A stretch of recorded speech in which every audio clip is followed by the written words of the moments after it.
অনেক সময় আমরা রুকু পাবো না বলে দৌড়ে যে সালাতে অংশগ্রহণ করি, এটাও নিষেধ করেছেন। আমরা অনেক সময় এরকম করি না?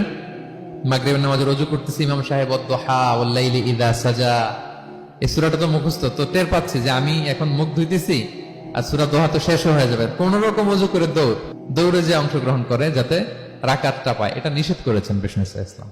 এটা করবেন না।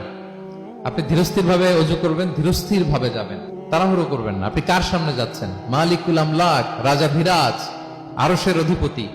আপনি তাড়াহুড়ো করে গেলে তো আপনি হাঁপাতে হাঁপাতে অস্থির হয়ে যাবেন, ব্রেথ ইন ব্রেথ আউট করতে করতে। ধীরস্থির ভাবে যাবেন, অংশগ্রহণ করবেন। রাসূল সাল্লাল্লাহু আলাইহি ওয়াসাল্লাম বলেন, ইদা উকিমাতিস সালাতু ফালা তা'তুহা তাসআউন, নামাজ শুরু হয়ে গেলে দৌড়ে দৌড়ে যে অংশগ্রহণ করবে না।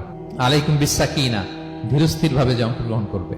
ফামা আদরাকতুম ফাসাল্লু, ধীরস্থির ভাবে যে যতটুকু পাও অতটুকুই পড়ো। ওমা ফাতাকুম ফাআতিমু, যেটা ছুটে যায় নিজে পরে দাঁড়িয়ে আদায় করে নাও।